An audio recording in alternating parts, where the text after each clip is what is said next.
Welcome to the Falls Township Board of Supervisors meeting for February 16th, 2016. We'll begin with the salute to the flag, please.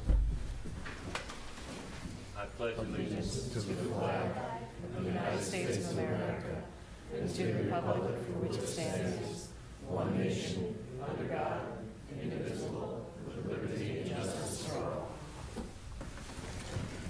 Thank you. Mrs. Pullen? Mr. Galloway? Here. Mr. Brasky? Here. Mr. Harvey? Here. Mr. Dent? Here. Mr. Rocco? Here. Okay, thank you. Before we begin tonight's meeting, I did want to have a chance to introduce our most recent member of the administration here at the Falls Township. The township did recently hire a new director of public works to oversee and run the Public Works Department here in Falls Township. And he just started, I think, a week ago. And so Jason Lawson is here. Mr. Lawson, if you don't mind coming up. I just wanted to give a chance for people to see him and let him introduce himself to the residents of Falls Township. As Mr. Harvey said, my name's Jason Lawson. I come from Bristol Township. I worked there for about 30 years, the last 10 of them as the Public Works Director.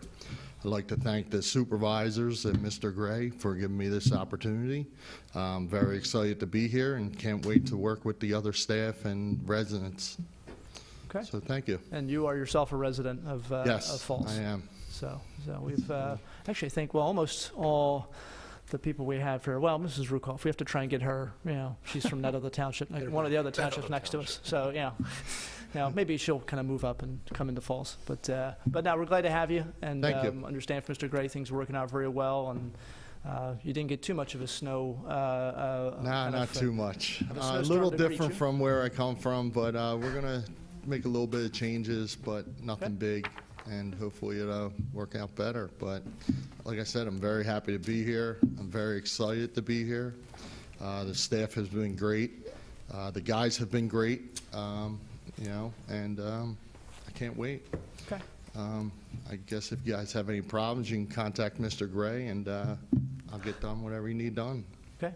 Okay. Thank you. Okay. Welcome aboard. Thank Thank you. you. Welcome aboard. Appreciate you being here.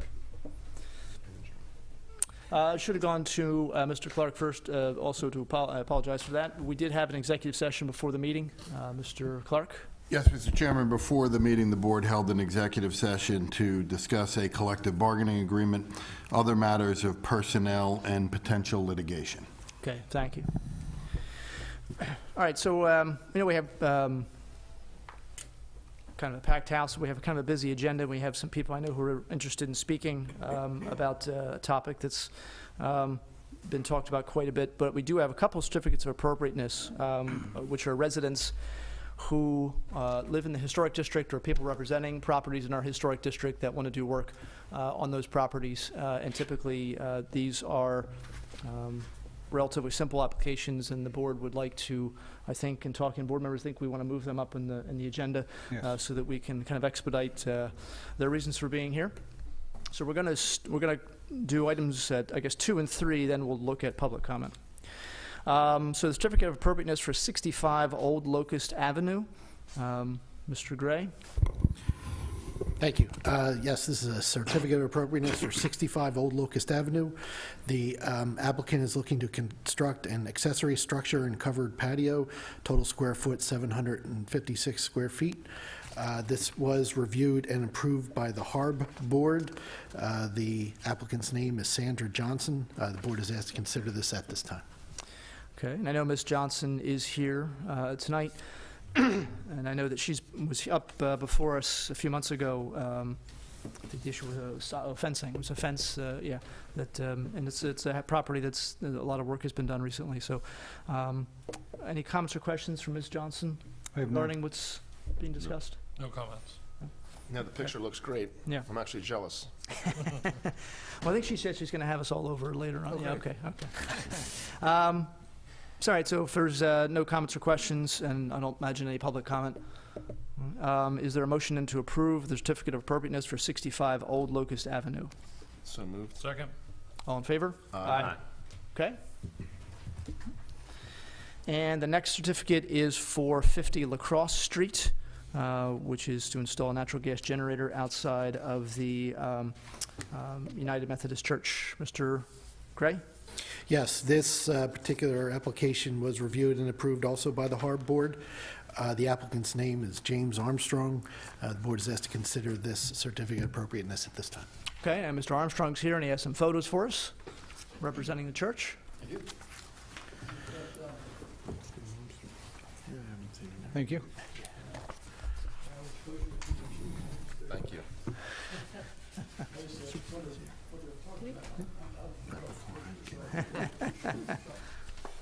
How you doing? Okay, so Mr. Armstrong, this would, is this like a backup generator, basically? Is that what this is? Yes.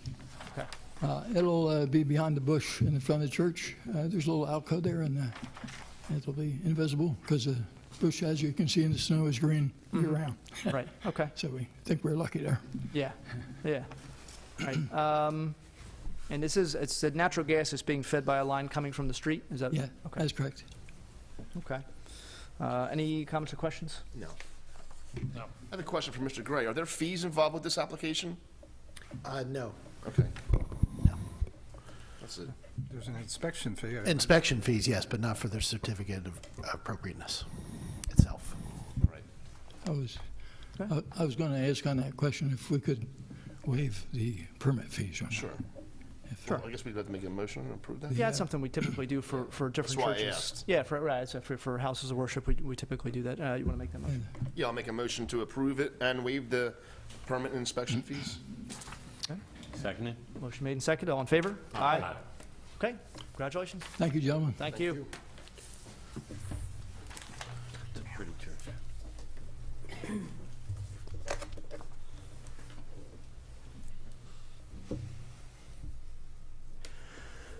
Yeah, Township Manager's getting the sign-in list.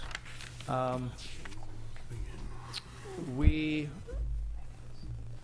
typically, for those that aren't familiar with how we operate our public comment, we do have a 5-minute maximum per person. We call residents before we call non-residents. And we have a 45-minute maximum, as I said, or 45-minute maximum for the entire period. So, first name on the list is Lisa Farrell.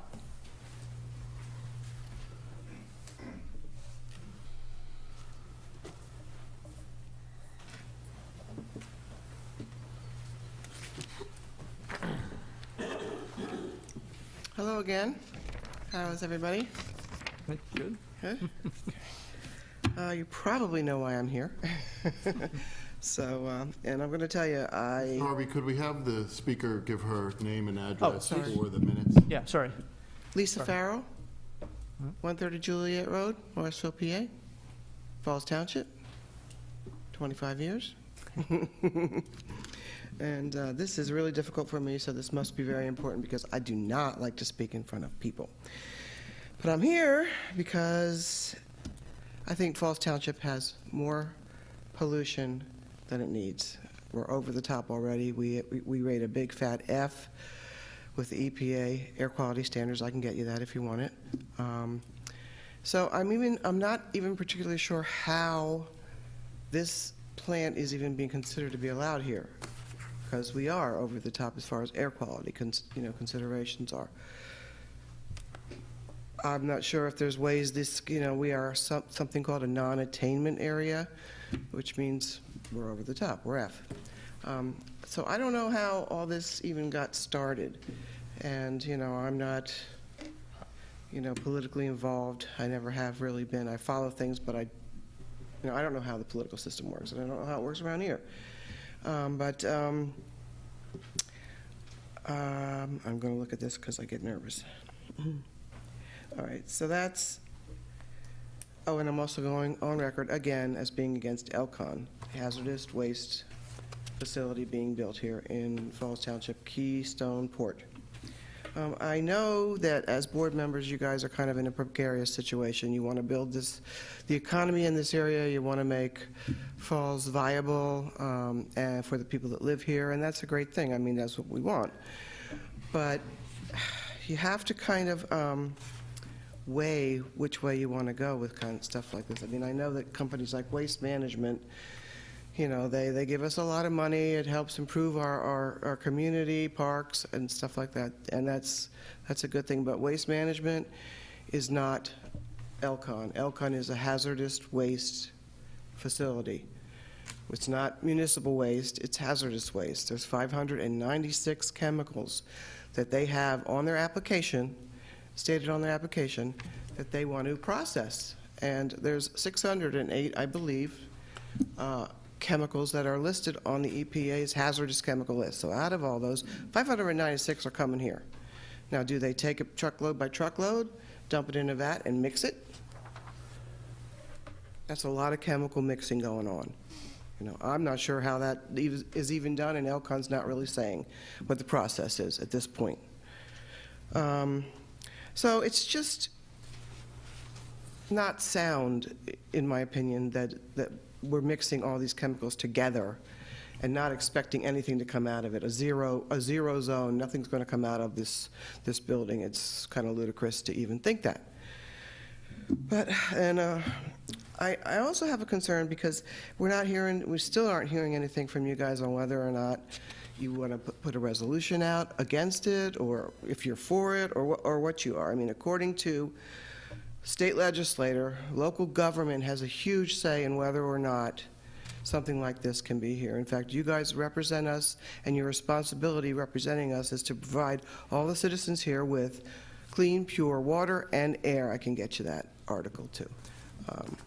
And you guys are almost, you know, they're giving a lot of strength to the local government and their say about what goes on here. So, I mean, it's in the law, and as I said, I'll get it for you. Article 13, or Article 1, something 13, I'll get it if you want it.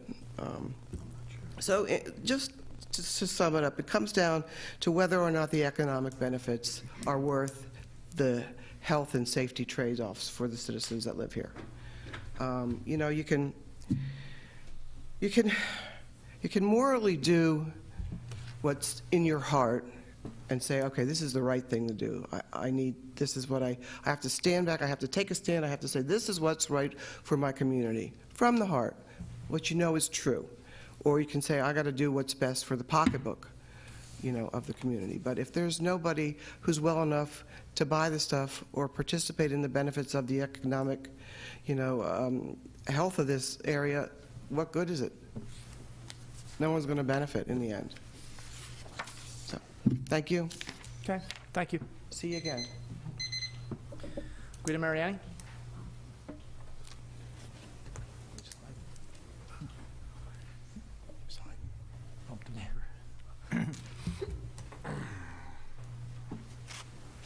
I'm a Falls resident, Twisting Lane, for those of you who are new.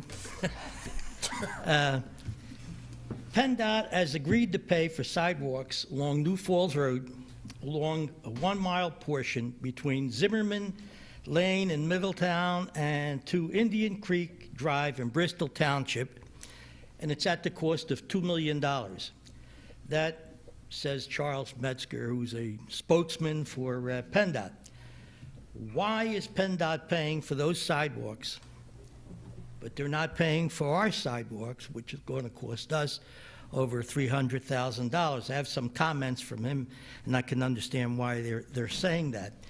But about 12 years ago, PennDOT created a half-mile pass on the road between Holly Drive, you're familiar with that, Chairman, Mr. Chairman, and the 7400 block of New Falls Road in Bristol Township.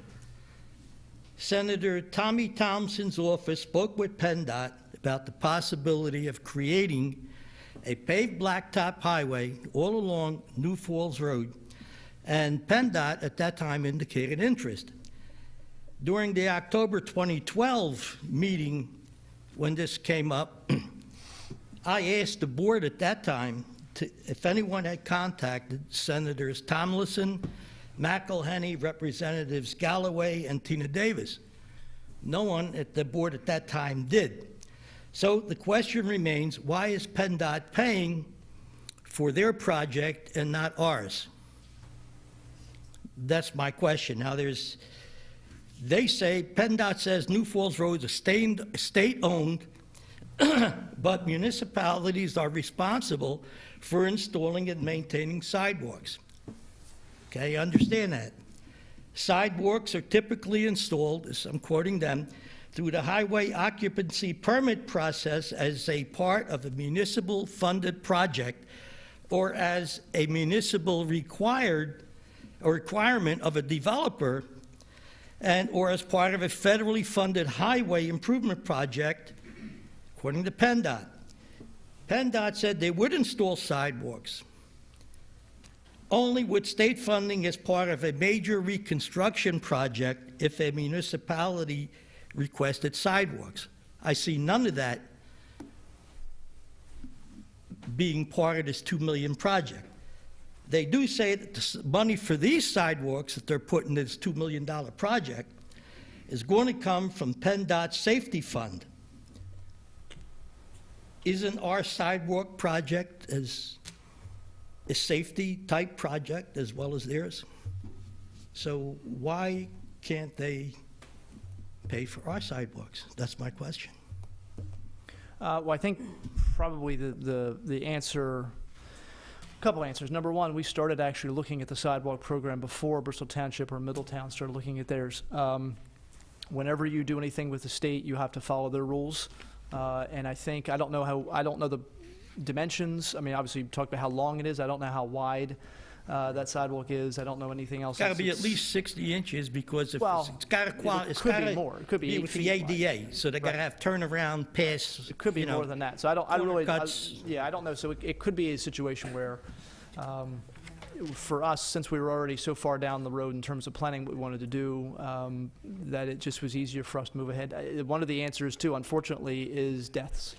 There have been a couple of, I think 3 deaths in Bristol Township and Middletown along that road. We, knock wood, have not had any, and hopefully it stays that way. The sidewalk you talked about, but it was actually 16 years ago that was built, and I remember that because it was a student at the school where I work who was killed walking to school in the morning. I worked that particular spot for a couple of years, Yeah, so I'm very familiar that with was it. the reason for Apple that. tree. Yep, that was the reason Right. for that sidewalk going in there, that walkway actually going in there. Well, the couple of deaths that they had, tragic as they are, Sure. did not have to occur. Okay? People were walking on the roadway.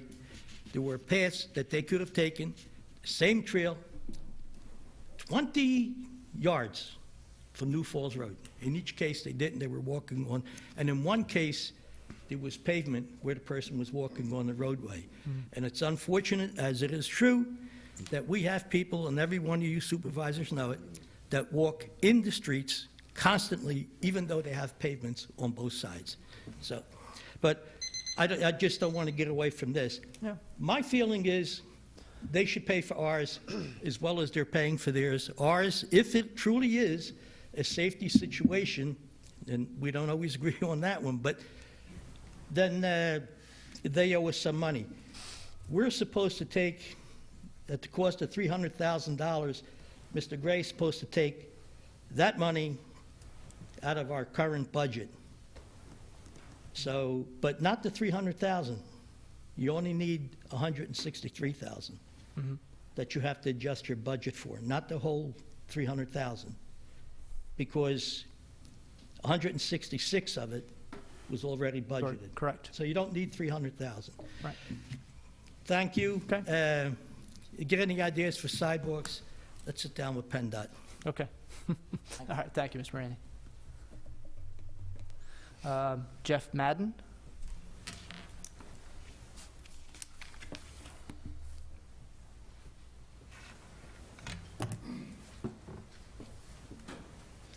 How you doing? Jeff Madden, 110 Juliet Road, Falls Township, Marshville. I'll be short and brief, but just want to speak real quickly about try to stop Elcon.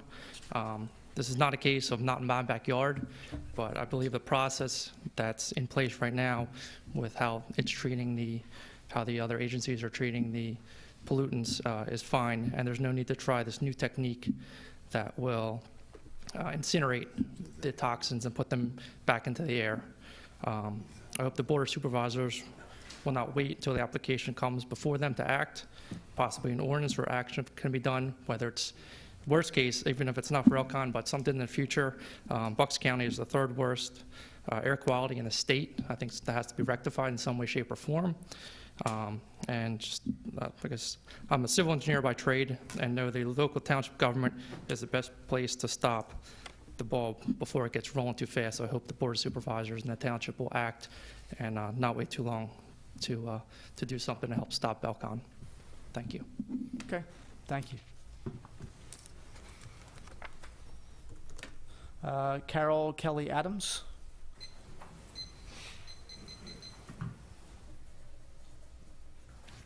Hello, I'm Carol Kelly Adams, 641 Austin Drive, Fairless Hills, PA. Hi. The reason I'm here is to share with you, I'm hoping that you'll take action and stop the Elkhorn hazardous waste facility from being built in Falls Township.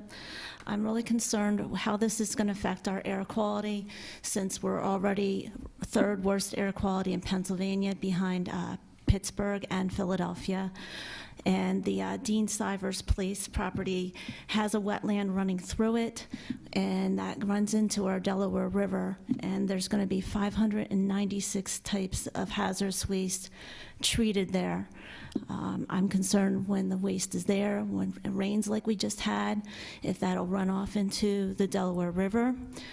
There are so many communities in Pennsylvania and New Jersey, Morrisville, Tullytown, Fairless Hills, Levittown, Bristol, Burlington, Bordentown, that depend on the Delaware River for its water.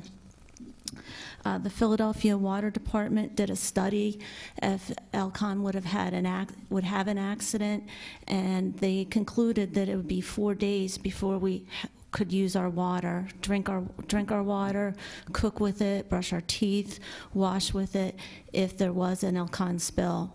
The reason why is the Delaware River is a tidal river, and they figured that it would take 4 days before that would be cleaned out.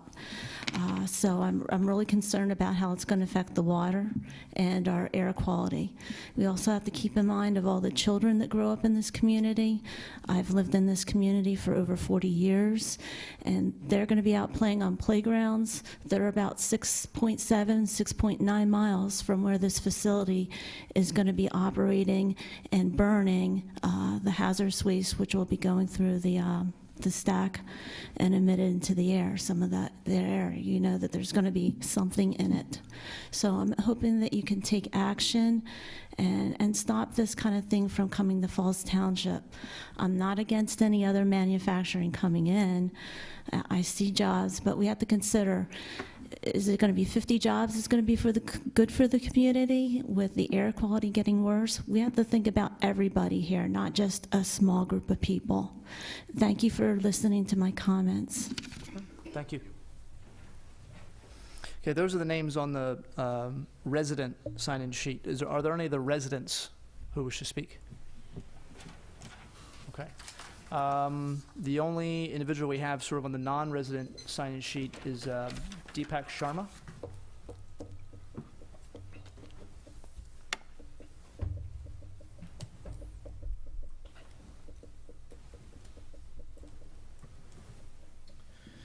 Thank you for the invitation to speak, Board. My name is Deepak Sharma. I work at the law firm of Florio, Perucci, Steinhardt, and Fader. We represent the town of Bordentown, New Jersey, and we're making it a point to have a voice at every public meeting possible in order to vehemently oppose the Elkhorn project. As I'm sure the board knows, this proposal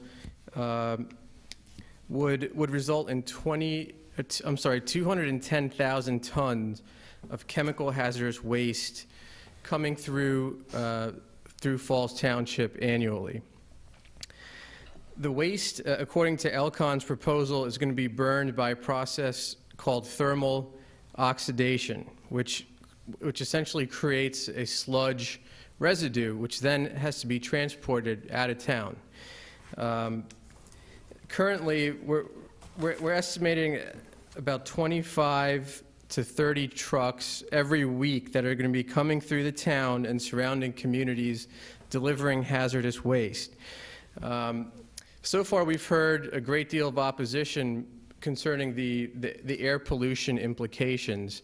Another dangerous aspect of this particular location of the plant would be the risk of a tanker truck accident. And that may sound like a rather rare occurrence, but I invite the members of the board to simply go on Google and see just how prevalent these types of accidents are. And of course, as the previous speaker mentioned, the studies have shown that we're looking at an approximate 4-day interruption of freshwater service, not only to the residents of Falls Township and surrounding communities in Pennsylvania that rely on the Delaware River for drinking water, but also municipalities across the river, including Bordentown, New Jersey. So just to keep this presentation succinct, I would like to second the previous comment regarding a resolution that could be enacted by the board to prevent these tanker trucks from carrying waste through this particular community, endangering schools, nursing homes, businesses, anything that you can think of. And just imagine what a 4-day interruption of clean water service, what that would really mean, not just to this community, but to all the communities that could be potentially affected by such an accident. Thank you, board. Okay, thank you. All right, any other non-residents who wish to speak? See no hands? Okay. Just a couple of brief comments. I appreciate everyone coming out to speak. The board is obviously very well aware of the concerns people have, and our position hasn't changed. In essence, where this process is, Elcon does have to have their Phase 2 permit approved by DEP. That is something that is expected to take, in our estimation, about a year or more. We work quite a lot with DEP on quite a lot of projects, pretty much daily. And so we know the kind of work they do. We know how thorough they are. Just to give you an idea, there is, the newest landfill that Waste Management is going to be opening is expected to open sometime this year. The permitting on that started around 2006. And so that facility is just to the point now where they're getting close to the being able to open. And that's a pretty normal process for DEP to go through. So we have a lot of experience in terms of what they do.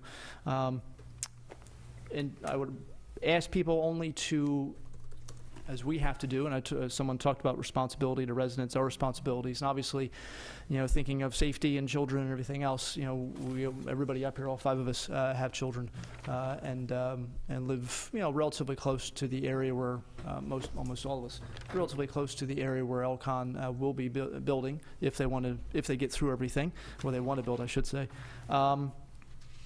There's a very good chance that this project won't make it through DEP.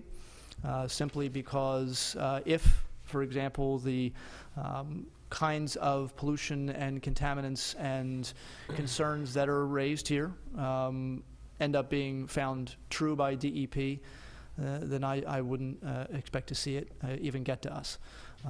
If it does make it through everything DEP asked them to do, which again could be a year, it could be 18 months, they will have to come before this board, and the local control at that point will kick in a major way. There will be a minimum of 4 public meetings that they will have to go through, potentially a 5th public meeting if they need any kind of zoning relief, but they'll have to come to the Planning Commission twice. They'll have to come to this board twice.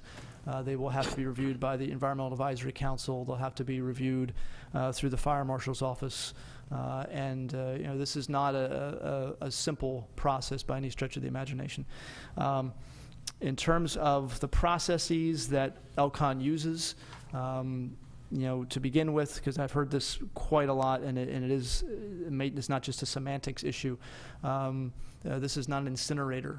And so the operation, as far as we understand it, is not an incinerator the way people think.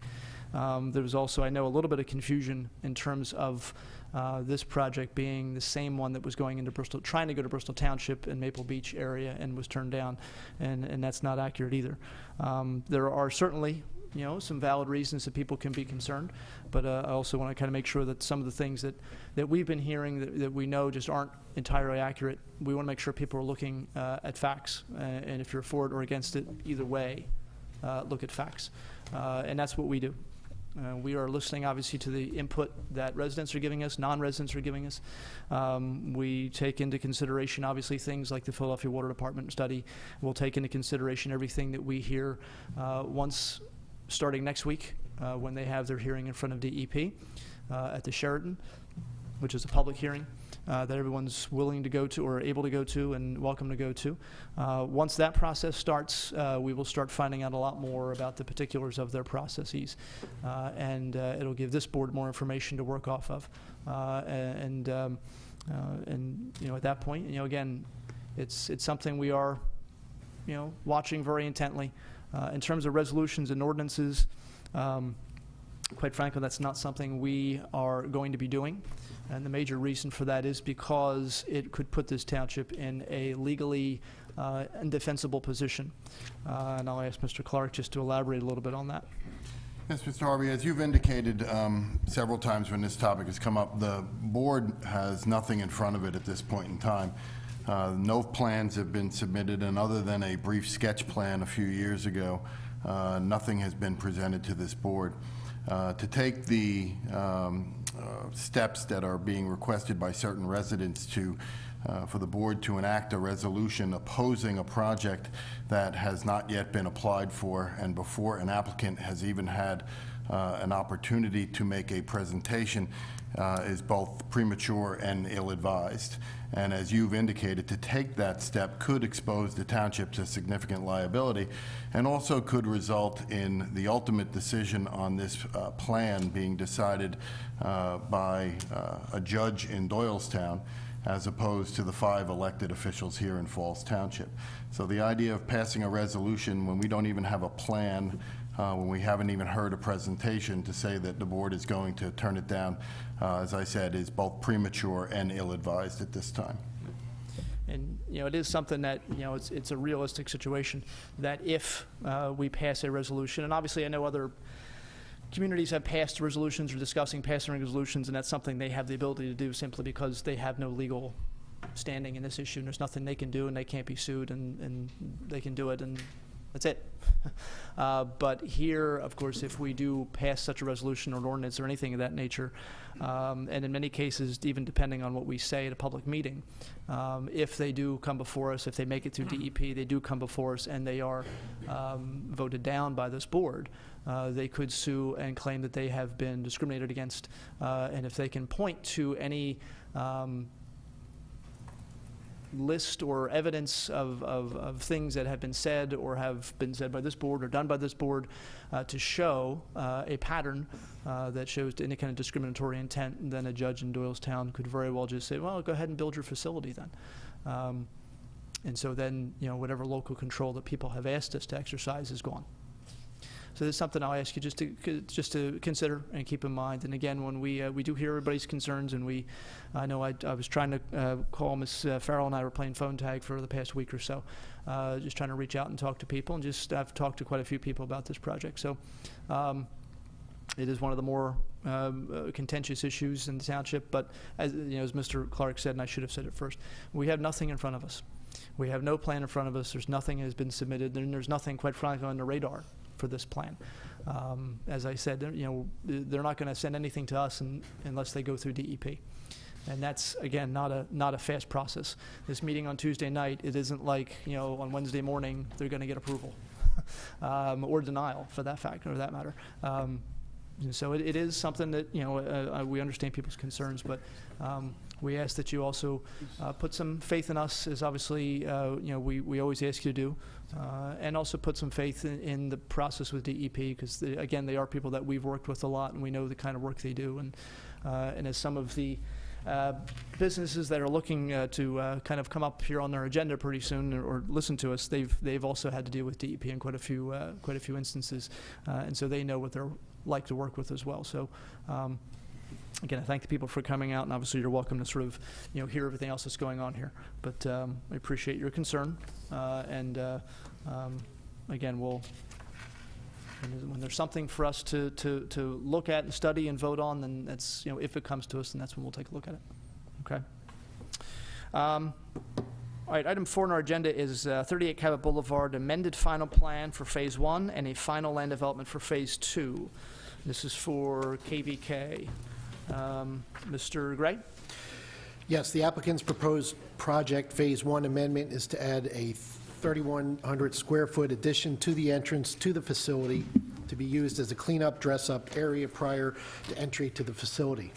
Phase 2 is for 2 building additions along the front building wall to expand their operations area to 14,100 square feet.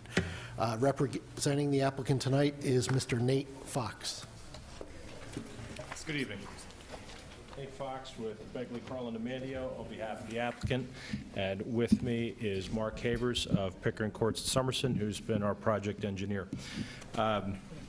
As stated, we are here for an amended final approval on Phase 1, where we're adding a 3,100 square foot locker room bump out, which will be used as an employee entrance. This will be a manufacturing facility. Just make sure, you were leaning a little bit, and sometimes they're not going to catch you on the audio. That's all. I just want to, you want. can take it with you. Let's try it that way. That's Thank fine. you. And Mark, if you don't mind just pointing to anyone in the audience who's interested, the 3,100 square foot bump out, that was not included. We had come before you for our final plan approval, and we've gone through the review process on that. And we're here seeking final approval on Phase 2 as well, which is an addition 14,100 square feet on the front side of the building facing Cabot Boulevard. So with regard to the approval resolution, we believe it's fairly clean. Subdivision and land development requirements, we will provide a modified NPDES permit to include the Phase 2 improvements. We will provide a will-serve letter from TOFA for water service.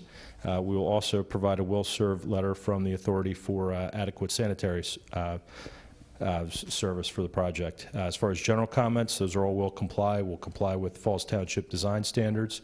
We'll comply with the Falls Township traffic engineer. I believe all comments have been addressed, and to the extent they're not, they will be addressed.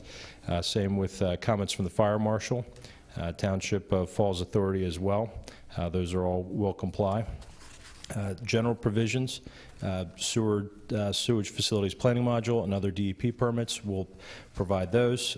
Soil erosion and sediment pollution control plan. We will also provide an approved version of that from the Bucks County Conservation District. Also the NPDES permit as referenced. Approval of Falls Township Fire Marshal, Falls Township Traffic Engineer, approval of Falls Township Environmental Advisory Council if required, and I believe we'd received any feedback there. Approval of the Township of Falls Authority Engineer if required. Building permits, we will obtain all necessary permits to the extent we have not already done so for any of the Phase 1 work. That would be for the locker room bump out. And then Phase 2, of course, we'll have to submit and get all required permits. HOP permit as well from PennDOT. We will execute all necessary agreements with the township staff and professionals relative to Phase 2. We've already done so with Phase 1, so whatever we need to do for Phase 2, we will do so, as well as financial securities. And we'll also provide the shop drawings for all associated water, sanitary, sewer, and storm sewer utilities. The remainder, I believe, are general general requirements in the approval resolution, and those are all will comply items as well. I know we've been before the board previously, and I know you have a busy agenda this evening, but we are more than willing to answer any questions that the board or the staff does have. Okay, thank you very much. Comments or questions from board members? Mr. Galloway? Not at this time, thank you. Mr. Boraski? I'm okay, thanks. Mr. Dents? You're going to comply with everything on the list, I guess, no. Thank you. No? Okay. Things that will comply. Just for, I guess just for the record, just Sure. can you give us an idea what KVK does? Because I know we're talking Sure. about these projects, and sometimes people are just wondering why, what are they doing? What kind of operations are they running? Sure. KVK is a high-tech pharmaceutical manufacturing. So this will be a sterile manufacturing facility, which necessitates the bump out for the locker room. So these would be pharmaceuticals of various nature. So in order to do that, that requires a sterile environment. So the locker room becomes a necessary addition where folks coming in from the outside can change into coveralls or shower or clean off and be able to work in a sterile environment and would not otherwise disturb the required environment for the manufacturing. Okay. All right. Thank you. So no comments or questions. Mr. Sullivan, anything from you? Not at this time, thank you. Okay. Any public comment needed? See no hands. All right, so it seems relatively clean. Mr. Gray, what resolution? This is 16-6. 6. Okay, so we're looking at amended final plan for Phase 1 and a final plan for Phase 2, Resolution 2016-6. Is there a motion to approve? So moved.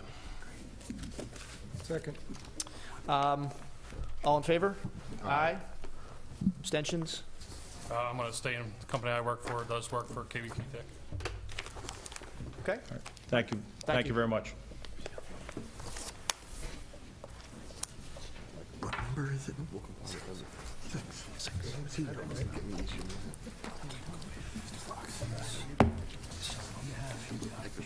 Yeah. Mr. Mr. Clark. Yeah, I was going to say, Mr. Fox, let Mr. Hecker know he's trained you well, okay? Thank you. That was what do you call a quick yes, so thank you. Have a good night. Thank you. Okay, next item on the agenda is item number 5, which is Covanta Metal Management LLC, amended waiver of land development Area 2 improvements. Mr. Gray. Yes, the applicant's proposed Area 2 improvements consist of a minor modification of the Area 1 improvements and to facilitate use of a portion of Tin Warehouse 2 for a non-ferrous metal processing facility, also with associated parking and improvements. Representing the applicant tonight is Mr. Mike Peters. Good evening. Mike Peters from Eastburn and Gray. I represent Covanta Metals Management in this application. We were here before you last year in April with Area 1 of our project, as we're calling it. That was the ferrous metal processing facility. We told you at that time that if all went well, we would be back. All is going very well. We're up and running. So we're here for Area 2, which is the non-ferrous metal processing portion of the facility. I have Jack Thompson with Covanta here. He will, at the end of this, just give you a real brief introduction to what this portion of the project will involve. We've reviewed the resolution, which was forwarded to my office.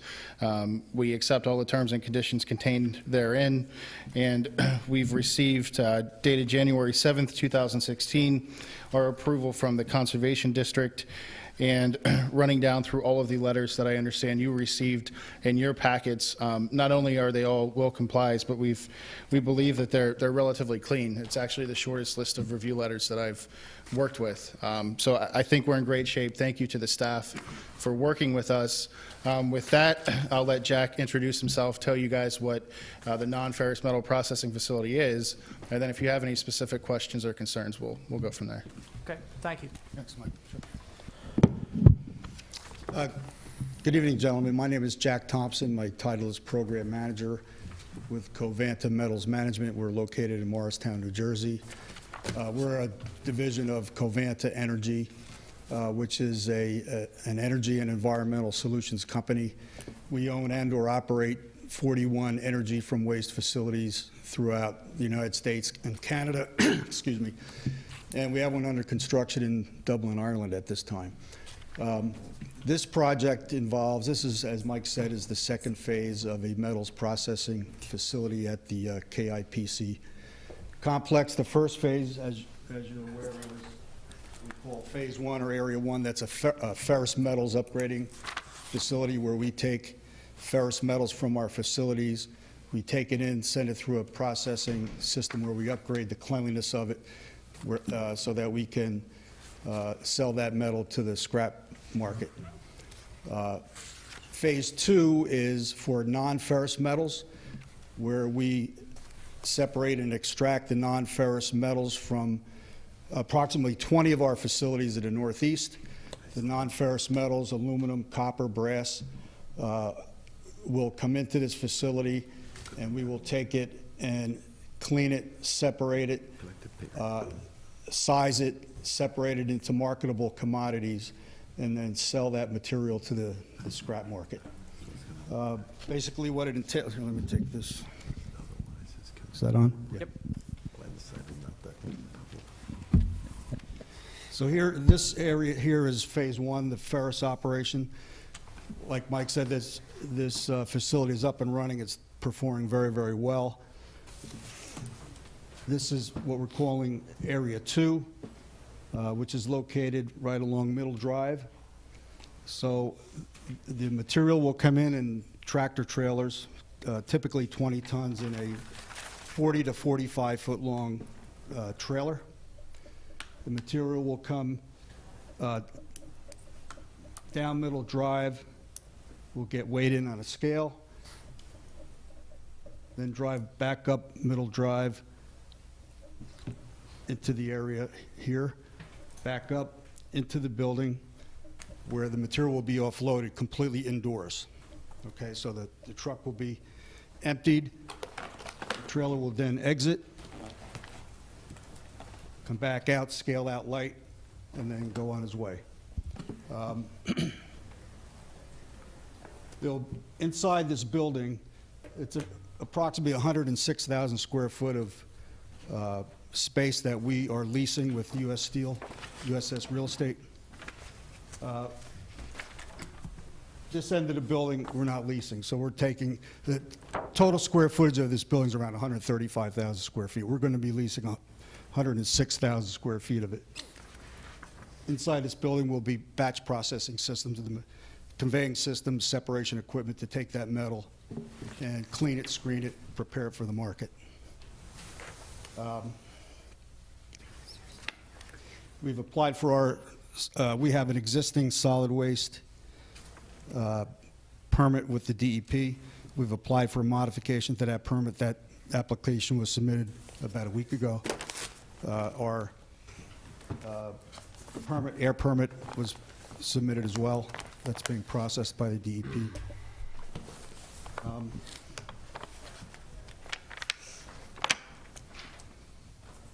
We'll process roughly 35,000 tons of metal in this facility annually.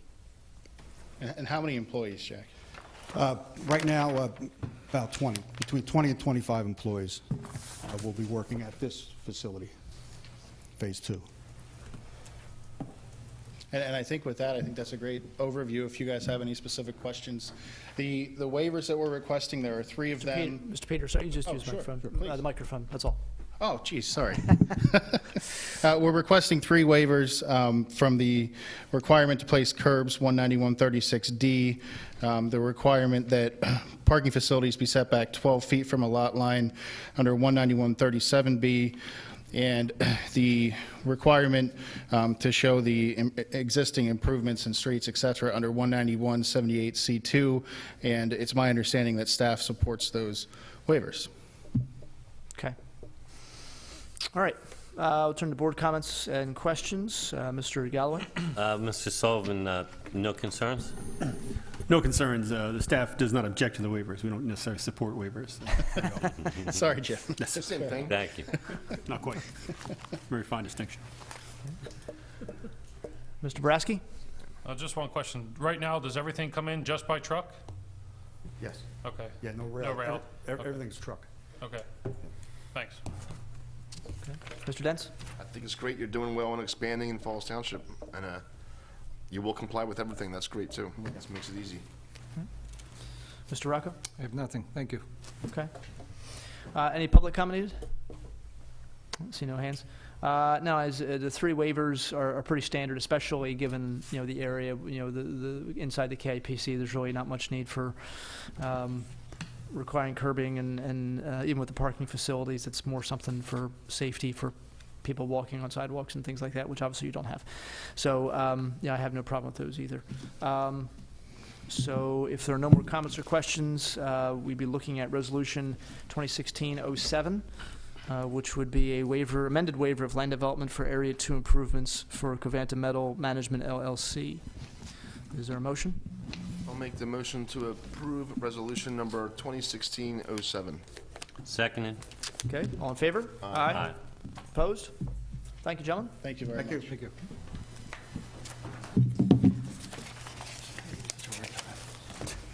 You want whoever you want. It's up to you.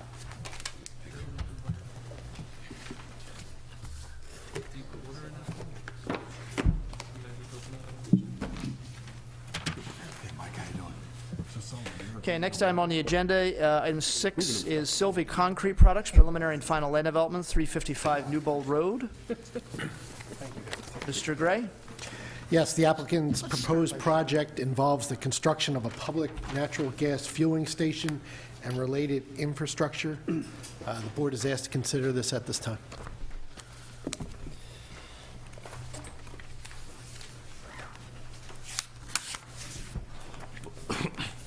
Good evening, members of the board. Excuse me. My name is Gregory Stern. I'm a lawyer with the Harris & Harris Law Firm in Warrington, and I'm here tonight to represent Sylvie Concrete in connection with this application. We're seeking preliminary and final approval of the plan. I believe that you have seen this plan previously, and with me tonight is our project engineer, Chris Warshaw, the U.S. Gain Operations Manager, Patrick Van Dehe. Also with me tonight is Sean Erlin from Sylvie Concrete. He's a vice president. And I have put up first the current diagram of the plan. I wanted you to see that first. On the back, I've got the plan that we showed you the last time that you were here. And what I wanted to do is to point out the basic changes that were made since the last time I believe you saw this plan. When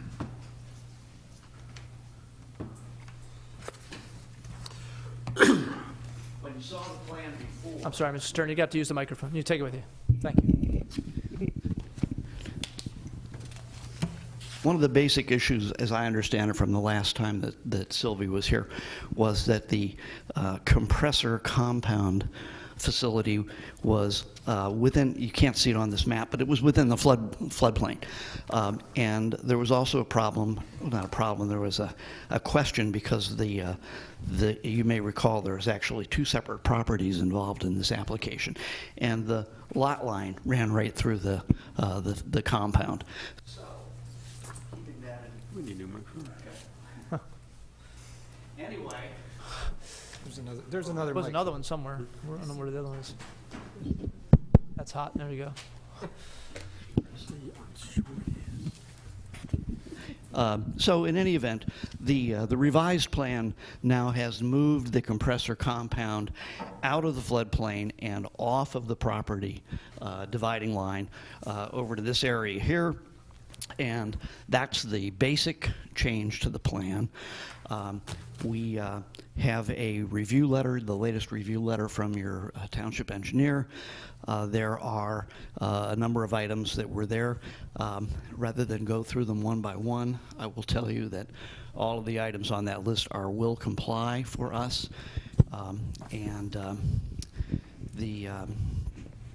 I understand that the Planning Commission has approved this current version of the plan. We have recently applied for the NPDES permit, and other permits are underway. And as I say, all of the items that are in the review letter are will complies for us. If you have questions about any of the aspects of the plan or the operation, I'm sure Mr. Warshaw or Mr. Van Dehe can address those for you. Okay. I'm seeing quite a few waiver requests, 8 of them. And a couple of them are relatively simple. They, refer to putting a sidewalk on Newbold Road, which, makes no sense whatsoever. I don't think anybody's, maybe disagree with that part. And even the curbing issue, again, this is sort of an industrial area.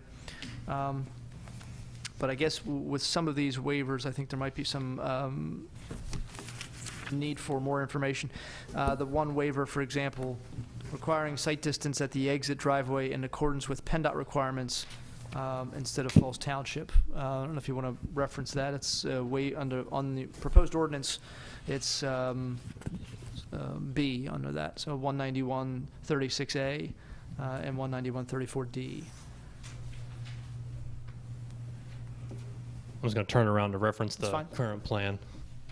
Again, as Mr. Stern referenced, my name is Chris Warshaw. I'm with CSO. I'm the engineer on this project. Falls Township has, within their requirements, based upon the right-of-way width, dictates the site distance required. Because of the width of the right-of-way on this roadway, I think it's a 60-foot right-of-way, which creates this road as a major arterial street. Which is far greater than probably the traffic that is traveling on the 2-lane road. That requires higher sight distance requirements. PennDOT requires it more based upon the speed limit of the road, which we meet or exceed all of PennDOT's requirements. Because the township is requiring or analyzing this road as a major arterial road, the sight distance comes out to about here per township requirements, whereas the PennDOT requirements takes it to about here, and we fully meet or exceed all PennDOT requirements, and that is why we are requesting that waiver. Okay. And again, it's a PennDOT roadway, and so we meet all their requirements. We actually already do have our access permit with PennDOT. Okay. All right. All right, so that was just something I had. Let me turn over to other board members to see if they have comments or questions. Mr. Galloway? No questions. Mr. Boraski? No questions. Mr. Dents? None. Mr. Rocco? So this is a public compressed gas station that you're, So we've been here, I think over the summer at some point, and you saw the compound get shifted. Actually, I want it to be this way. I had it backwards, didn't I? Right. You wanted to. We saw that the compound got moved over here, which allowed for this private station to be constructed. Private station. As part of the ongoing portion of this, there's public grant money that was part of this, and as part of that grant money with the state that the public station get built. So this is just the continuation of fulfilling that grant. And so that is why you see this public station. It's only a 2-dispenser layout. It's not a massive, convenience store type of gas station. There's not a lot of anticipated fuel to be done out of it, but there is kind of, Pat could probably talk more to this, but it's mainly just kind of a stopping point for vehicles that they have under contract along the eastern seaboard. And so there's, again, we're not anticipating a major traffic flow in and out of this, and that's why, they've only got the two dispenser posts there. Yeah, because you already have natural gas for the Sylvie trucks. Correct.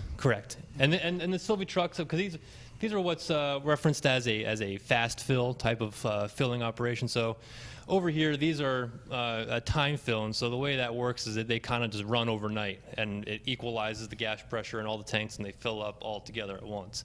Now that works great overnight, but during the day when a truck comes in, needs to be refilled, they need a little bit of a faster fill.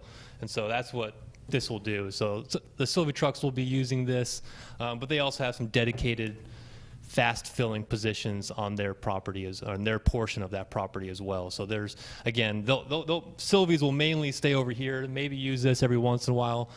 This will mainly service the 6 or 7 trucks throughout the day that run on natural gas in the area or are passing through Falls Township.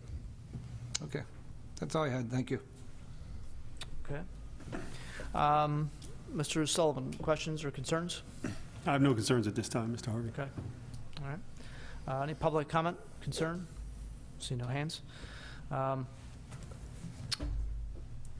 right, so no more comments or questions from board members. In terms of the waivers requested, again, 8 of them. Again, mostly involving curbs and sidewalks. The disturbance to the 100-year floodplain area, can you show us what that is? Yeah, so this bold line around here is the 100-year floodplain. So you could see that there's going to be what I will call more or less replacement of existing pavements. There's going to be some additional pavements in this area right here that'll be within the 100-year floodplain. But as we have proposed, there is no additional fill or cut being proposed in it. So the minute you hit this line, the current existing grades are all remaining exactly as they are. And it's currently, with the blacktop or concrete right now? Is it Correct. There's a small area here that is grass, or non concrete or asphalt surface that'll be kind of just to allow for the vehicles to pass through. But other than that, I mean, that's a small amount of additional pavement that's being placed within there. Okay. Is there a plan for any signs or anything on the road? As far as what? Advertising or something like that? I think Pat could probably talk more about that, but as he just kind of shook his head, no, there's no signs being proposed. And there's probably a 4-foot berm with trees all on the front of there, so it's not going to be a hugely visible thing to the public right away or to traveling. Again, this is not something like a major convenience store, like a Wawa on the corner of a street. This is just a. Don't say Wawa here. This is just a, people who would come here are going to be more or less travelers or trucking companies that know about it. Gotcha. That are, and Pat could talk more about this too, but, they have contracts with trucking companies all the way from Canada down. So if they've run them from Canada down to, say, Georgia, they know exactly where gain stations are and they can use them. I've done some work on propane stations. They're in the same way. They know they're there. These guys that come in, they know, because you can only run some of these pickup trucks are 250 miles, so they know where their next stop's going to be. So the guys that need diesel fuel for their vehicles. Yeah. Well, this is a clean fuel, unlike the diesel. So if you want to get your truck converted over, he drives a diesel truck. You can get your passenger car converted too, and I'm sure Pat would love you if you to use this station. I know that Mr. Stern talked about will complies. I'm assuming that also applied to the Shade Tree Commission. Asked that any trees are going to be replaced or taken out for that one driveway sort of be replaced somewhere else on the property? Yeah, and we can take a look at that. There's some additional areas on the frontage that we can add some additional trees to replace those. All right, great. And we'll work with the Township engineer and the Shade Tree Commission to monitor that during construction. If there's trees that need to be taken out, we'll make sure that the general contractor knows to replace them. Okay. So your site distance, what is it? We require 700. What do you have there? I'm going off the top of my head here, so forgive me. It's been a while since we got the PennDOT approvals, but I want to say it's about 450 feet PennDOT required per the posted speed limit. So again, on both movements here, this is the more critical one because of the bend in the road. Over here, we far exceed it because the road stays pretty straight and there's really no obstructions. But again, we clear to about the corner, and then we also tested the sight distance of a vehicle sitting here. If it was waiting to turn in, and you still have it, we meet and exceed all PennDOT requirements out to that way as well. What's the speed limit? Do you know? I want to say it's 50 miles an hour. I thought it was higher. I thought it was, at that point, I thought, well, it might come back down again. Yeah. I forget now. No problem there, Mr. Sullivan? No, that's pretty standard for PennDOT. It sounds it. Not for Falls Township, though, right? Well, that's correct. If there's a curve on the road, how could they see around the curve anyway? Yeah. I don't understand that. Well, you have to clear the area so you can see around the curve. Eventually, you can't. Oh, Cut the trees down. You cut this area, yeah. Cut all the trees out. Yeah. Right, so if you're looking at your sight distance being a straight line from here to here, if you were to I cut got ya. this way back, you wouldn't see it. So if your distance was 1,000 feet, you pretty much just draw a line 1,000 feet until you hit something. So if that's the township requirement, we're understood. Cutting this way, but PennDOT only requires it to here, so. Yeah, I'm good. Any other comments or questions? No. No? All right, so this would be Resolution 16-8, approval of a preliminary and final plan for land development. Is there a motion? So moved. Second. All in favor? Aye. Opposed? Okay, thank you. Thank you, gentlemen.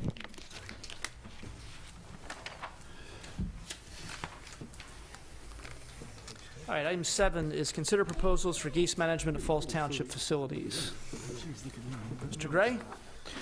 Yes, Brian Andrews from the Park and Rec Department has secured a quote from Geese Chasers for a 10-week service for geese control at the Falls Township Community Park for $1,990. Geese Chasers. Board is asked to consider this at this time. In addition, Mr. Andrews is here for any questions you may have.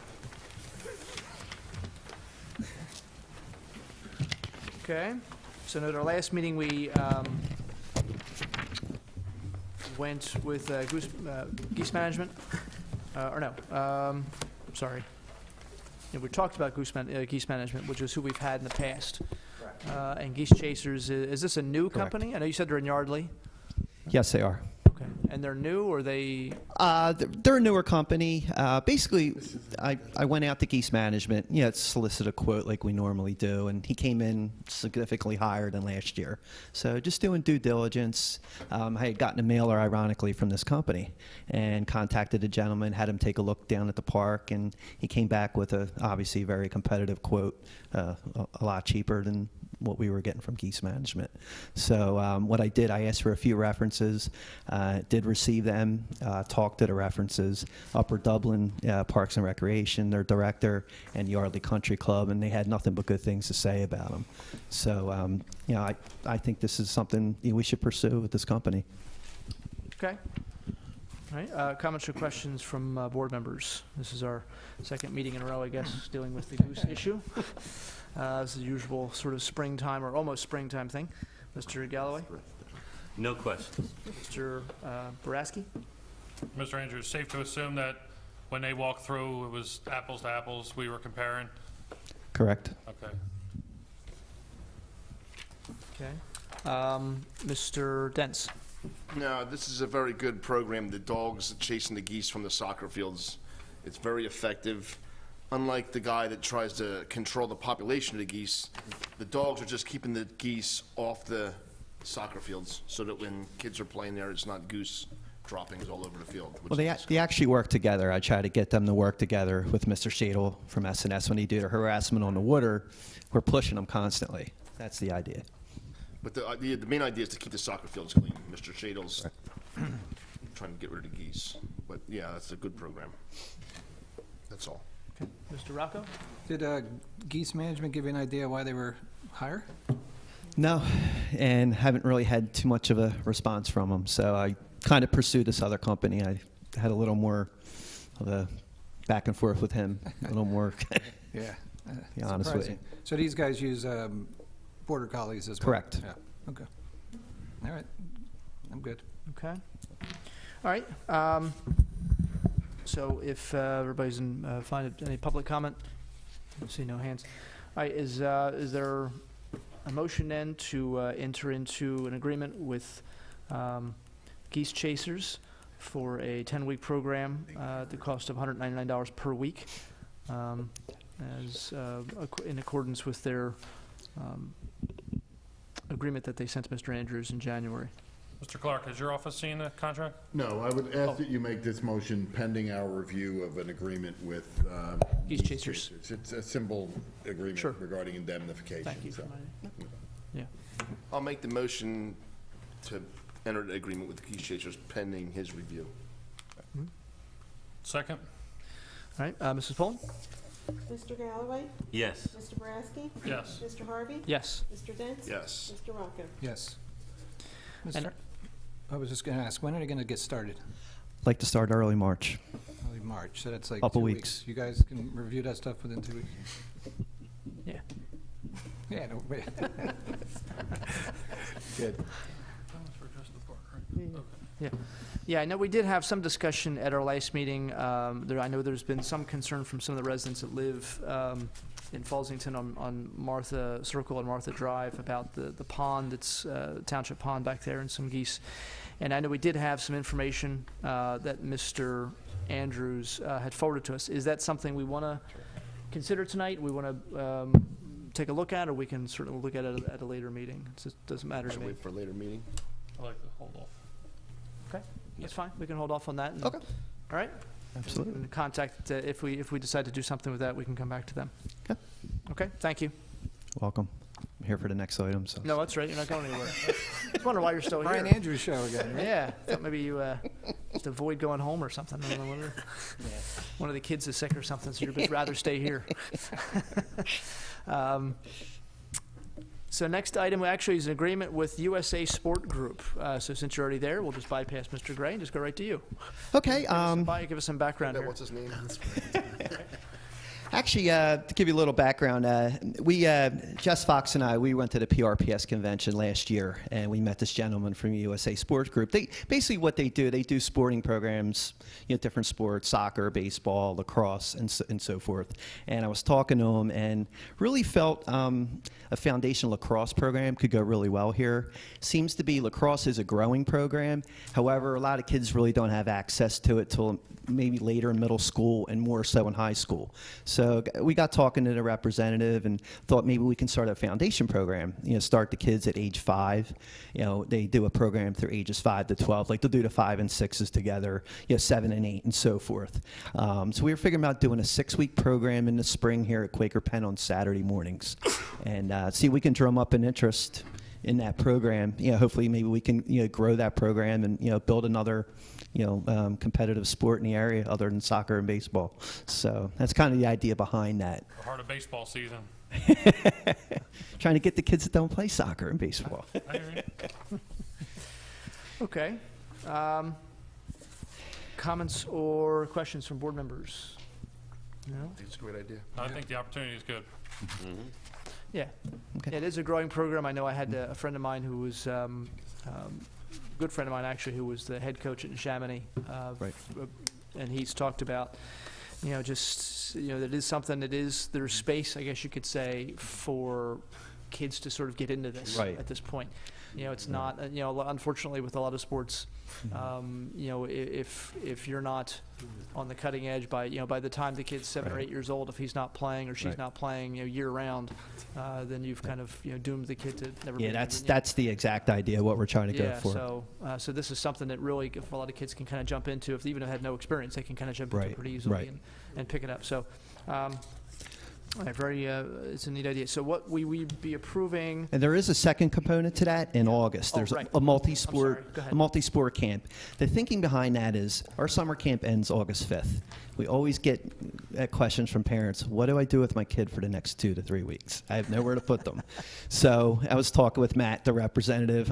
They say, we do a multi-sport camp. So we were thinking that 2-week glut, where you're looking for something for the kids to do something down at the community park. So I don't know the exact format yet. It's probably going to be different sports like each day, that sort of thing. So that's kind of the idea behind that. I think it will go well. Talk with Sean Murphy from Fall Soccer. Their camp ends a week before they do a summer camp. He thinks he can push it to his kids. I think that could do really well. Okay. So it's something we'll try this year. Is that a great idea? We could have a Chase the Geese camp. That too. Probably save ourselves a couple $1,000s. I'm for that. Right, and our summer camp ends because Pennsbury won't give us space. Correct. Right. Okay. Well, I should try to talk to somebody about that. That's one way to put it. All right, so we would be we're doing these both together. I guess saying Mr. Clark or Ms. Gallagher, I'm not sure who's more appropriate here. Ms. Gallagher, probably. Have you had a chance to take a look at these agreements or these potential agreements? I actually prepared the agreement. Oh, okay, very good. Even better. All right.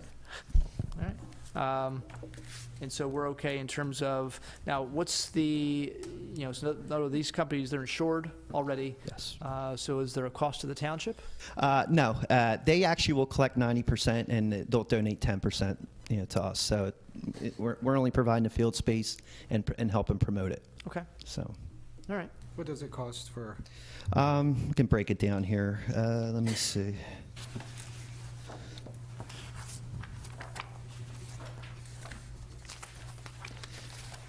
For example, the lacrosse program for ages 5 to 6 for an hour program for 6 weeks, be $105 for a resident, $110 for a non-resident, and that's pretty much every age. Is that every day for 6 weeks? No, it's on Saturdays. Oh, okay. It's a Saturday program. We're going to do it down Quaker Penn in the mornings. Try to get used to that field a little bit. And the multi-sport camp's a little more expensive. There are some options there for half day, full day. I'll just give you one example. If you did a full program, a 9 to 4 would be $189 for a resident, $199 for a non-resident. That's per week, though. That's 5 days a week. That's all day, yeah. Yeah, that's an all day. Then they have a half day option, which is a little cheaper, and so forth. Okay. It's all in the agreement there, the breakdown. Okay. I thought it was pretty reasonable. Okay. Any comments, any other questions, or? None. No. Okay. All right, so then we'd be looking to enter into agreement with USA Sports Group for a lacrosse and multi-sport camp for the spring and summer of 2016. Do we require them to have background checks, any of their instructors? They have to get background checks, FBI clearances, and child abuse clearances for every employee that works within this program. And they've committed to doing that. Yes, I've talked to the gentleman about it. Sorry. No, it's a good question. Thank you. All right. Yeah. Okay, so is there a motion then to enter into the agreement with USA Sports Group for the Foundation Lacrosse and Multi-Sport Camp? I'll make the motion. I'll second. All in favor? Aye. Okay. Thank you Mr. so Andrews. much. Have a good night. Appreciate it. Thank you. Okay, item number 9 is consider adopting an ordinance amending Chapter 184 Sewers and Water. This is about grinder pumps. So, Ms. Gallagher? Certainly, and Mr. Sullivan can pitch in here too. This is an ordinance that we're putting into place due to requirements from the DEP. Some of the properties in the township have grinder pumps on their properties in order to get the sewage from the property to the sewer main. And this will allow the township to require agreements that allow the township or the authority, be it TOFA or Bucks County Water and Sewer or Lower Bucks Joint, to go onto the property to inspect and, if necessary, maintain the structures. Very well done. The township's responsibility would probably be down at U.S. Steel, since that's a privately owned system. But the other ones will all be the utility responsibilities. This is an instrument that allows us to have everybody do what they're supposed to do as far as maintenance of these grinder pumps. So it's essentially a stick we can use to enforce what people should be doing in terms of grinder pumps and water and sewer and everything else. Exactly. And it just to sort of layman's term, a grinder pump would be necessary if the sewer pipe was higher than the actual property was. They had Right, to if the main is higher get than things the to flow property, uphill, you need a pump to get stuff to flow uphill. Okay. All right. Are there a lot of these on residential properties? Not in Falls Township. There's a few, I think. Pennsylvania Avenue, I remember, had some. But I don't know that any other ones. There probably are. None that I can think of. So these are mostly commercial? It's mostly commercial properties, yeah.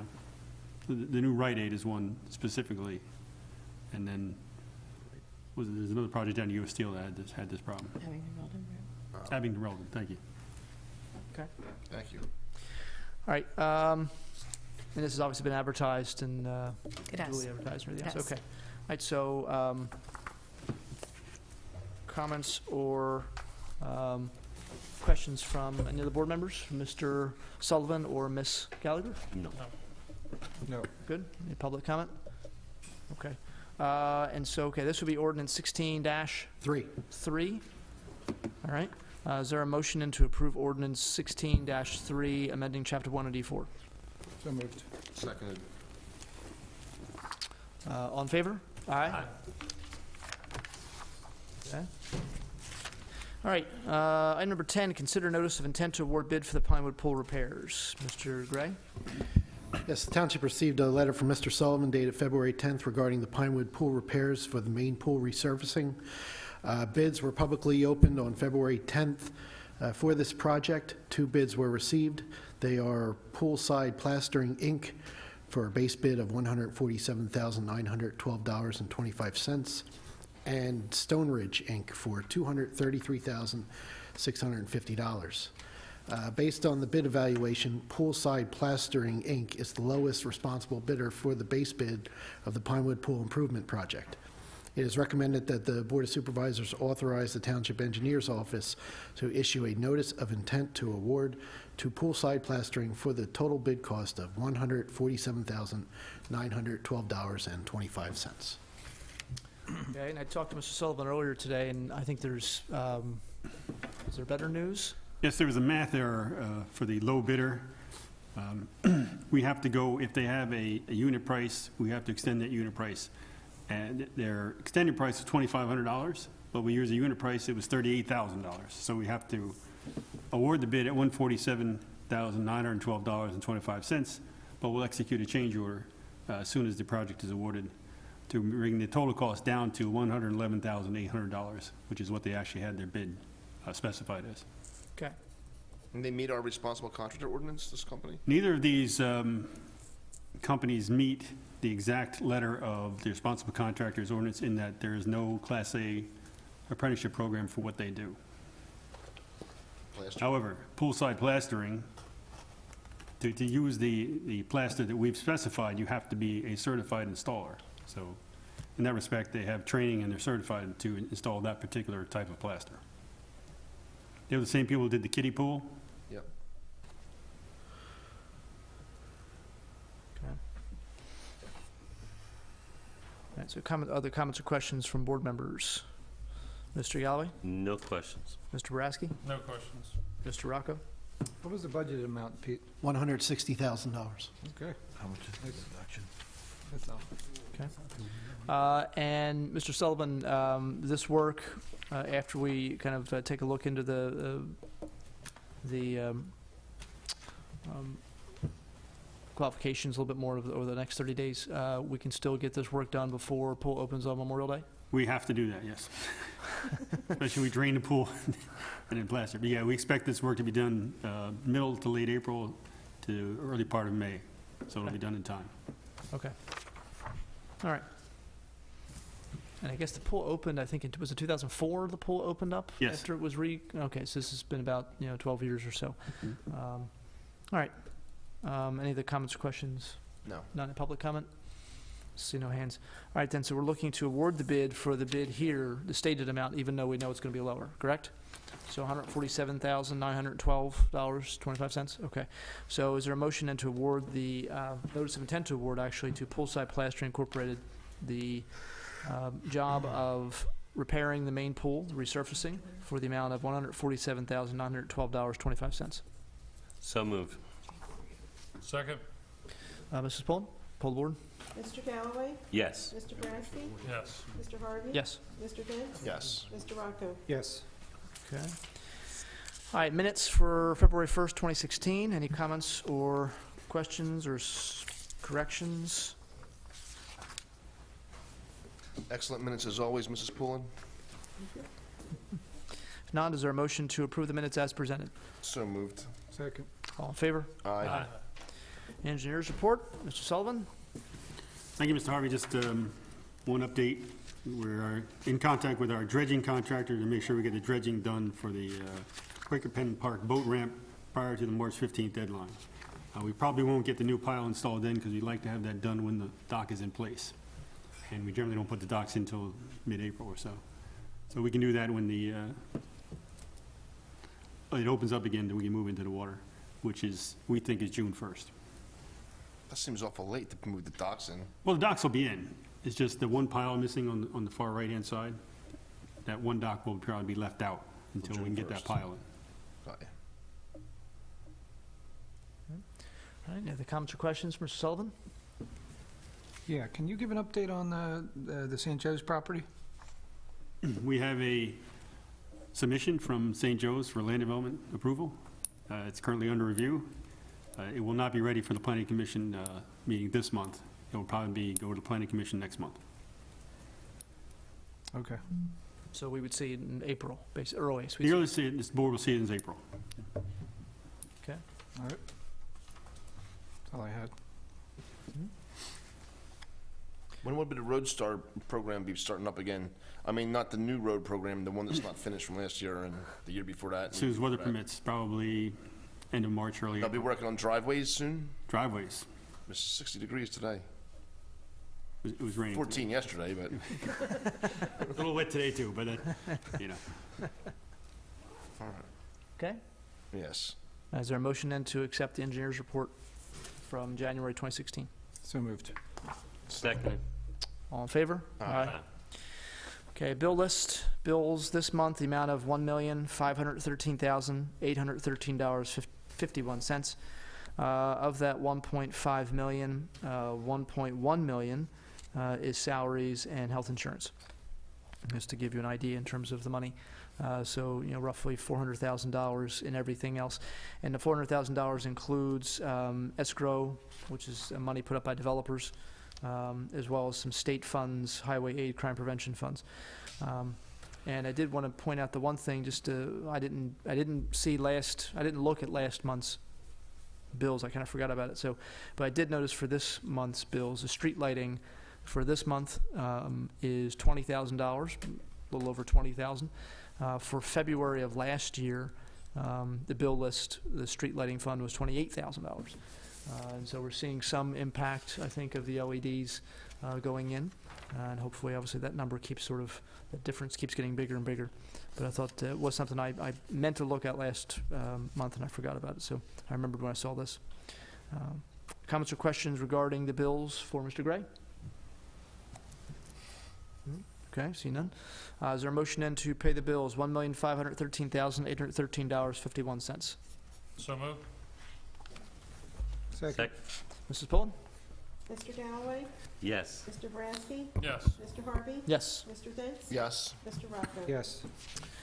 Okay, executive session we had before the meeting. I think there are actually a couple issues we need to discuss maybe after the meeting. We might have to report on for next, our next meeting. Manager comment, Mr. Gray? Yes, just a few items tonight.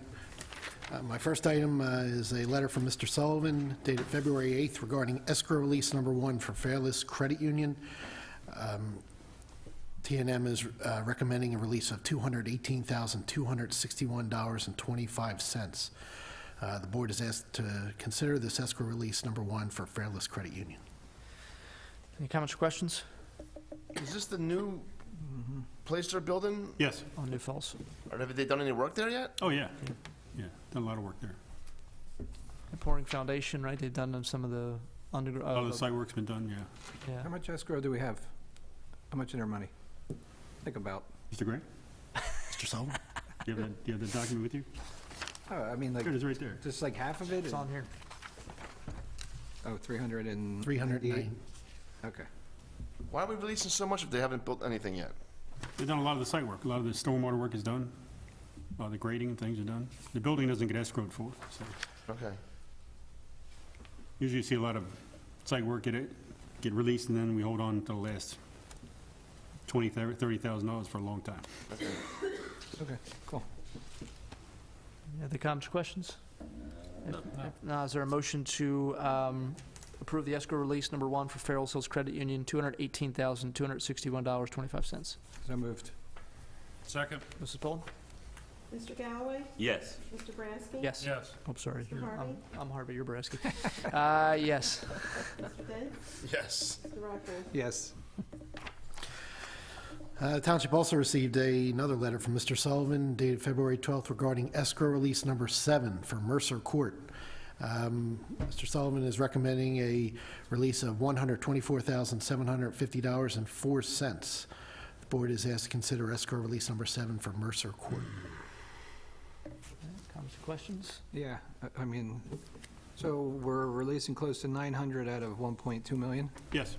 And there are only about, There are 8 units constructed, and there are 8 more now under construction. and how many more is remaining? There's 50 total. So most of the escrow is for the site work? It's all for site work, yes. All for site work. We escrow that, so if they mess up, we can go in there and cover the cost to clean it up or whatever? That is correct. Okay. All right, thank you. Any other comments or questions? No. Okay, is there a motion then to release for escrow release number 7, Mercer Court, $124,750.04? So moved.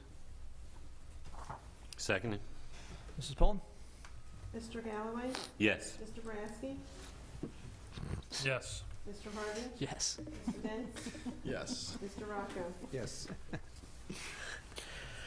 The township received a letter from Robert Harmon, president of Historic Fallsington, asking the township to consider a financial contribution to support Historic Fallsington Day, which will be held on October 8th, 2016. They have provided a budget. Also, this amount of $6,000 was included in the Falls Township 2016 budget. The board is asked to consider a donation to Historic Fallsington for the amount of $6,000. Okay. Any comments or questions? None. Yeah, pretty standard thing. Okay, is there a motion then to approve the donation, $6,000 to Historic Fallsington? So moved. Seconded. Mrs. Poole? Mr. Galloway? Yes. Mr. Brasky? Yes. Mr. Harvey? Yes. Mr. Dents? Yes. Mr. Rocco? Yes. Township received a letter from Mr. Tom Hecker dated February 3rd regarding new Seaview Lubricycle located at 150 Solar Drive, requesting an extension on this land development application until March 31st, 2016. The board is asked to consider this extension. So have we heard anything on this? No. And they only want to do 45 days? I asked the question earlier, same question earlier. They just keep sending us extension requests, Okay. and they haven't missed one. We haven't had to reach out to them and ask them to send us another one. I guess it's just a standard letter. If you'd like us to reach out to them and say, how about a longer extension, we could, but Yeah, no, it was just, Yeah. it seemed odd. yeah, it's this project, they haven't been in front of you in 2 years? It's been, well, more than that, I think. Yeah. Been more than 2? I think so. Yeah. Yeah, because you were, I don't think you were even on the I was on board. planning commission. You're a planning commission, yeah, so it's been at least, yeah. Okay. So it's been a while. Yeah. Okay, any comments or questions? All right, there a motion to grant the letter of extension to June 30th, 2016. So moved. Second. All in favor? Aye. Township also received a letter from Mr. Jason Lawson dated February 12th. He would like to resign his position on the Falls Township Zoning Hearing Board as an alternate member. The board is asked to consider this resignation from Jason Lawson. Yeah, Mr. Lawson, well, again, was an alternate on our zoning hearing board for a year or so, but obviously becoming an employee, as we introduced him earlier today, he can't serve on the zoning board and be an employee, so he stepping down from that position as an alternate. Obviously, thank him for his service, and we're glad to have him on board. Do we just don't know if we need to vote to accept it? I guess we could vote to accept it. All right, so is there a motion then to accept the resignation of Mr. Lawson from the zoning hearing board? So moved. Second. All in favor? Aye. That's all I have. Thank you, Mr. Chairman. Okay, thank you. All right, comments or questions from board members? Mr. Rocco, start with you. I have none. Thank you for handling the Elcon. I appreciate that. Okay, sure. Mr. Dents? No comments. Mr. Brasky? No comment, thank you. Mr. Galloway? No comment, thank you. The only comment I have, thank the staff as always and board members for all their time and effort, but I do want to just let people know that we do have some openings on our boards and commissions, including Cable Advisory Board. And the Cable Advisory Board is in the process now of negotiating with, is it Verizon or both? Verizon. Just Verizon. Negotiating with Verizon for a new contract, and so I know Mr. Renson, who is here, would appreciate having some company on that board. It's not something you need a lot of expertise in. It's not, you don't have to be sort of technically into any of the telecommunications kind of thing. It really is just about the Cable Advisory Board listens to complaints that residents might have about cable service in the township, whether it's Verizon or Comcast or internet service or phone service, whatever services they provide. And they do act sort of as an intermediary between residents and these companies that provide these services. And so, anybody who has an interest, it's actually a board that meets less than our regular boards. It's usually quarterly that they meet, so it's not even monthly. And so that's something, if you're interested, you're welcome to send in a letter and email to the township, and we can look to consider you at a future meeting. Okay, so, and I think that's all I had, and I'll entertain a motion to adjourn. So moved. Second. All in favor? Aye. Thank you.